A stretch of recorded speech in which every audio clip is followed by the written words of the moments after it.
What's up, people? It's your girl Adeola. I know I do talk a lot about politics, but I realize that majority of our problems in Nigeria are actually not caused by politicians, but the mindset of the common people. I found out that Nigerian hospitals are not only ill-equipped, but so many of our medical practitioners, our doctors and nurses, many of them have no regard for human lives. Again, some, not all. I have come across Nigerian doctors and nurses that genuinely care for their patients. I have many of them as friends, but I've also come across those that would not treat a dying patient unless money is settled. Many people argue that this is as a result of people who were treated and ran away without paying. I understand that, but that's not an excuse in a situation where the patient is obviously dying. Now, this story I'm about to tell you is a typical example of something that happens every day in Nigeria. We only hear about a few, but this happens every day. By now, you've probably heard about the students of Yahyah protesting the death of a fellow student.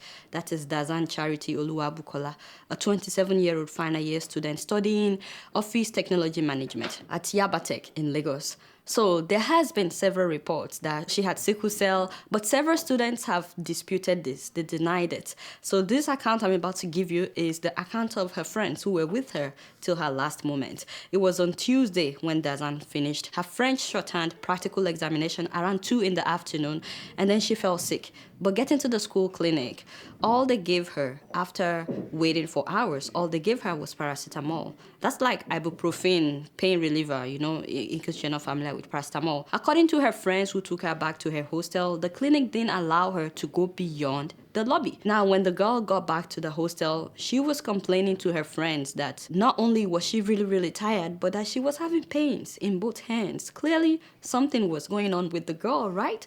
Now, she got back to her room around 7, but by 8 o'clock, when she kept complaining, her friends took her back to the school clinic, and again, they just checked her and gave her some drugs and then sent her back to her hostel. Her friends were trying to convince the clinic to admit her into the sick ward. Apparently, they have a sick ward where they could admit people, but for the second time, this girl was restricted to the lobby, which tells me that they didn't really do any major tests if she was attended to at the lobby. Now, it's already around 10 p.m. when the clinic told her to go back to her hostel, and her friend said that by this time she could neither stand nor walk, yet the clinic did not admit her. Instead, they drove her to her room in their ambulance, which is this bus. They drove her back to her room and left her there. By 11 p.m. though, the girl started complaining again, this time bitterly, that she was not okay. So for the third time, her friends, by the way, God bless those friends, her friends took her back to the clinic, and that was when the clinic decided to refer her to the Federal Medical Center in Ebute Metta.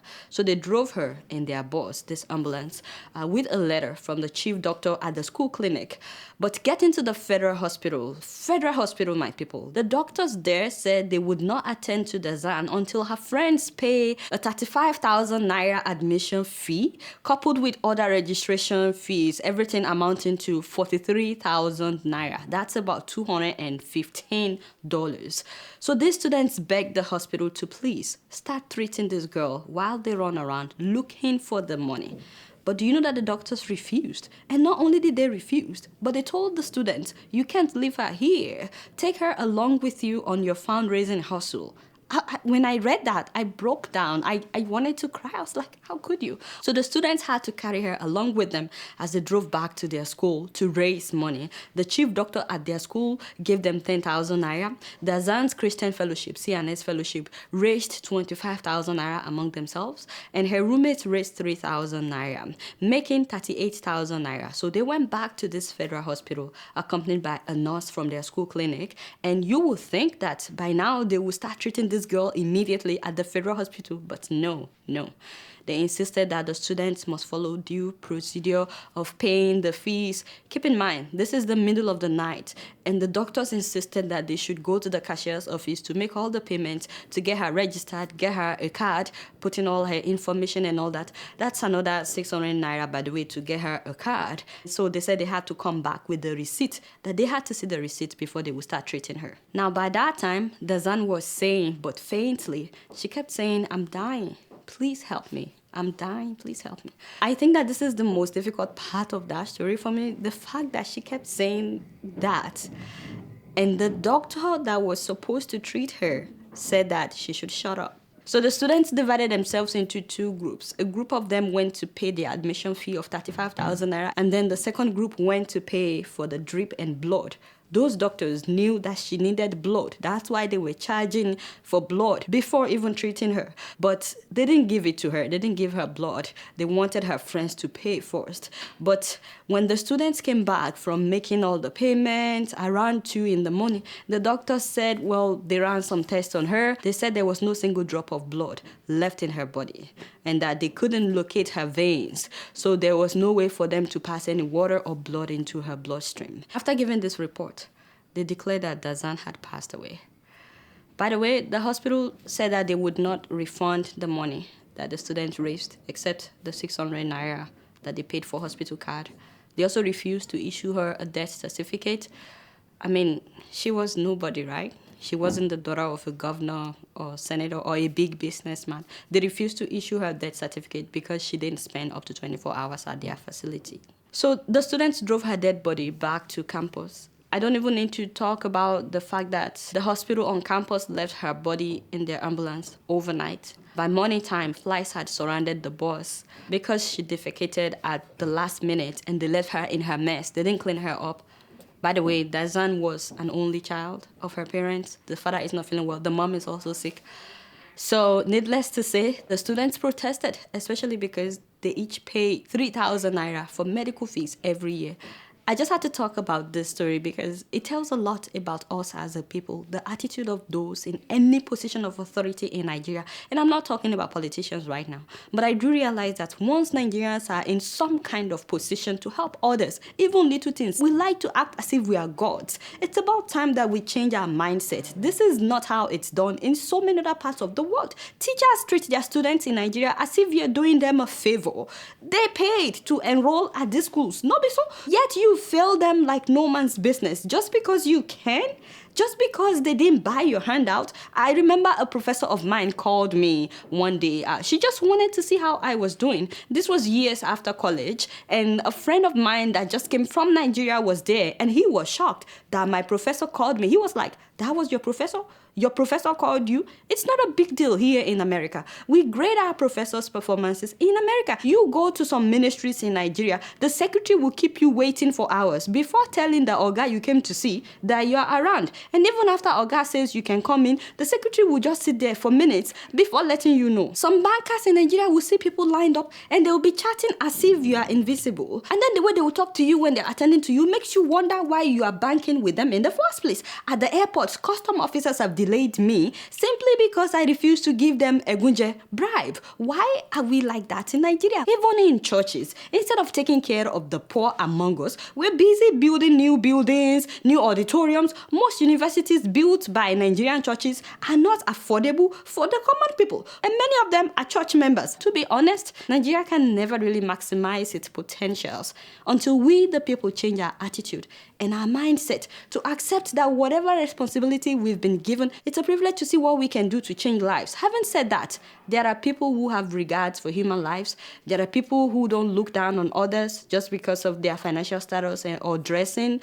There are really nice Nigerians, but you know those that I'm talking about. If we want Nigeria to change, let the change begin with us. So as for Dazan, may her soul rest in peace, but I really hope this will be an end to such instances. Who knows how many more students have died this way. I saw the mission statement of the clinic and I was just shaking my head that, wow, there are so many Nigerian schools like that the school clinic is useless, completely useless. Yet they charge these students ridiculous amount of money every year. But you guys know I don't know much. Guess what? I'm just keeping it real. Still on clinic, something has been bothering me for some time, and that is the fact that Nigerian President Muhammadu Buhari recently on vacation in London went for medical treatment. First of all, if Mr. President is not feeling well, it is our right to know exactly what is wrong with a man that we elected to oversee the affairs of our nation, considering the fact that Nigerians are the ones paying for his medical bills abroad. I don't know why Nigerian officials like to hide their medical status from the people. Once you take up the mantle of of leadership. You are now a public figure, and we have the right to know if you can in fact do the job you were elected to do. But that's besides the point. What I've been trying to dissect and digest, scrutinize and analyze is the whole concept of why Nigerian presidents or Nigerian officials will be going abroad for medical treatment, especially because every year each president budgets millions of naira to upgrade the so-called Statehouse Medical Center. During Jonathan's government in 2010, he budgeted 60 million for the completion and extension. And then in 2011, Jonathan allocated 106 million. Later, he added upgrades and repairs, costing additional 506 million naira. And then in 2012, Jonathan allocated 300 million to upgrade the VIP wing of this clinic, as if the whole thing is not already for VIP. This is in Aso Roku. They are having a VIP wing inside a VIP hospital. Anyway, so the same 2012, they added another 401 million naira for upgrades. And then in 2013, they said they are spending 300 million naira on this same hospital. Are you taking note of all these numbers? This is one hospital, okay? And then in 2014, Premium Times did a story about how they wanted to spend 705 million naira on the same hospital. It's a clinic, actually. It's not supposed to be big. They said it's just for the president and government officials. So they wanted to spend another 705 million on the same hospital. Now, if you add all of that together, Jonathan already spent more than 2 billion naira on the State House Clinic. More than 2 billion. And if you watch my last episode, I told you that Buhari budgeted 3.8 billion for the building of a new VIP wing. This is another VIP wing. How many VIP? Is this no longer VIP if you have more than one VIP, is it? So Buhari budgeted 3.8 billion for a new VIP wing at this same State House Clinic.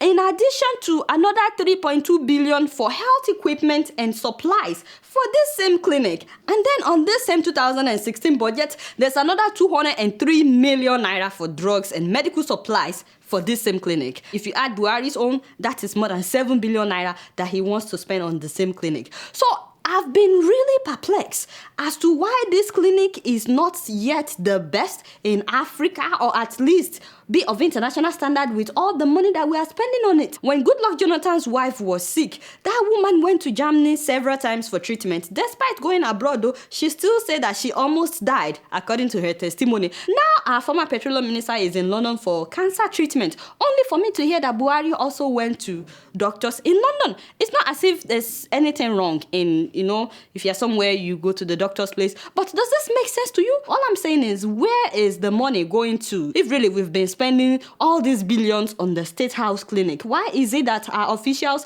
still have to go abroad for treatment, spending our money? Because, if you are not a resident or a citizen of a foreign country, they charge you thousands of dollars for some tests here in this America if you don't have your papers, your pali. I'm talking about green card. So why can't Nigerians also have at least one standard hospital that people in the neighboring countries can be coming for medical treatment? If we have this hospital, not only would we be treating our own big people, but people will be flying in from different parts of Africa and we will be making money. And it's not as if we cannot afford it. Look at this hospital in Texas. It was recently built. That is the University of Texas Southwestern Hospital. It has 532 beds and it was built with $800 million. $800 million. I mean, if our petroleum sector can do away with $20 billion, that means that money could have built 20 of this hospital that they have in Texas. The Dasuki Gate, $2 billion. That will build at least 2 of this hospital. I mean, I'm just saying that if Nigeria really wants to make it happen, we can. But again, I don't make a lot of sense. These people prefer to say, a white man treated me. But what do I know? Having said that, this week I came across a video about one hospital in Ondo State where they're doing wonders. Ondo Medical Village. And I just wanted you guys to see a little bit of it.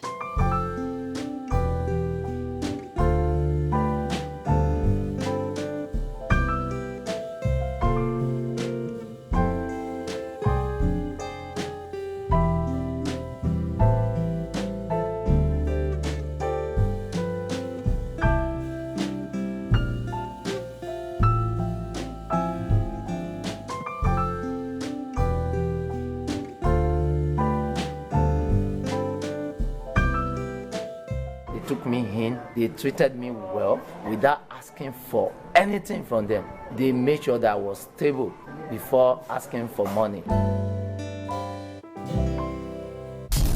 So, of course, Uganda had elections this week, but I'll be bringing you guys full updates next week because we don't know who's winning yet. The election was holding today as we were recording. But moving on to the Gambia, you know they're also preparing for their election in December of this year. Well, I don't know how this happened, but Yahyah Jammeh had a fundraising this month, and he did not invite me. I was like, how could I not be invited, Jammeh? With how I've been campaigning for you on my show left and right. By the way, why is Jammeh raising money? With all the money that this man has stolen from the people of Gambia, why should the people give their money to him for him to run again after 20 years of being in power? Does that make sense?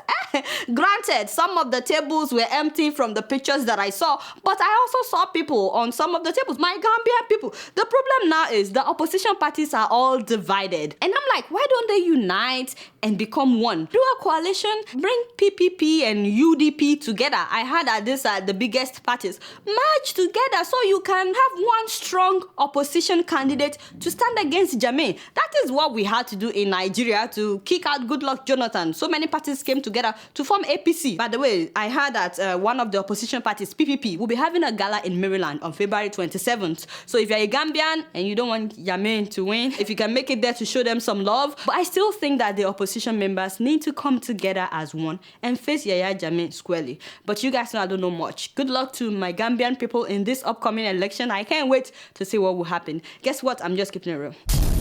And moving on to Cameroon, Lord have mercy, Lord. Did the president's daughter really post that video? Premièrement, j'entre dans sa voiture, d'accord? Je lui dis que je veux partir de Irvine à Beverly Hills et ça coûte $400, ce que je fais tout le temps. Now, for those of you that don't speak French, Stephanie, don't worry. I can tell you what happened. Better learn your French too. That was 18-year-old first daughter of Cameroon, you know, the president's daughter who is currently studying at the University of California in Irvine. So she made that video you just saw to talk about how a limo driver was being racist towards her. According to her, she lives in Beverly Hills. In case you don't know Beverly Hills in California, it's one of the 6 most expensive places to live in LA. Some people say that it's the most expensive place in the whole world to get into the mansion market. Houses there sell for millions of dollars. The average price is like $2 million. If you want to rent apartments or rent a house, you can find $5,000 per month, even $19,000 per month. In short, it's not a cheap place to live. So in the video, she says that she could wait for her driver to come to pick her up, but it would take the driver about 2 hours to get to her. So she decided she wanted to do what she's always done, which is to take a taxi, in this case a limo, which will cost her $400 one way. Her school is about an hour and 20 minutes from Beverly Hills, so she was complaining that the limo driver was racist because when he asked her for money, she said that she would pay, but the money is with her driver. So the limo driver got upset that if you have a driver, why am I taking you and you're not paying me? So he got upset, they exchanged words, and then she said he even had the audacity of driving past her stop before dropping her. According to her, when she got out of the limo, she forgot her bag in the limo and the driver threw it out. So she's complaining that the driver did this because he didn't think that black people could have their own drivers in Beverly Hills. So when she made the video, she was expecting Cameroonians to say, hey, yeah, poor child, how dare the limo driver treat a whole first daughter like this? Who is this limo driver? We will go and teach him a lesson. But for some reason, I don't know why, the only thing that got the attention of Cameroonians was that she pays $400 one way to get to school. I read somewhere that she goes to school like 4 days in a week. That would be $1,600 in a week. No, be so? Assuming that her driver brings her back. Because if she's taking this limo to and fro, that means that she will be spending $3,200 on limo every week. Wait a minute. I think I'm really, really hot. Oh my God. $3,200 on taxi to school. How much is that in a month? If she's using the limo one way in a month, that would be $6,400. Oh my God, I'm really, really hot. And if she uses this limo to and fro in a month, that is $12,800. I'll be right back. Whew, I need fresh air. Oh my Father and my God. The money that this girl spends on limo in a month will sponsor several Cameroonians through school. Why are all African leaders like this? I've seen some Cameroonians say if people have something against her father, they shouldn't use it against her. I'm like, look at these people. It's as if they don't know that it is their money that this family is spending. Even the Obama children, if I should hear that Obama's children are spending $400 on taxi to school in a day, Americans will start shouting. And if you must take limo, it has to be for an hour and 20 minutes trip, my dear. She deleted the video. She went on her Instagram and said the money is actually less than what some presidential families spend, and that she's aware that people do suffer in her country. The truth is, we can't avoid things like this so long as we have leaders who see official positions as entitlement, a way of enriching themselves instead of them working for the betterment of the people. All I know is Buhari's children and Osimba just children, they better not be spending $400 on limo service when they are going to school. That is when they will know that Nigerians are, I trust Nigerians. Buhari shaking. Anyway, you guys don't do much. Guess what? I'm just keeping it real. Alright, y'all, it's been real. Don't forget to follow me on Facebook, Twitter, and Instagram. It's been real, and I'm keeping it real right up in here. Until next week, I must see y'all later. Peace out.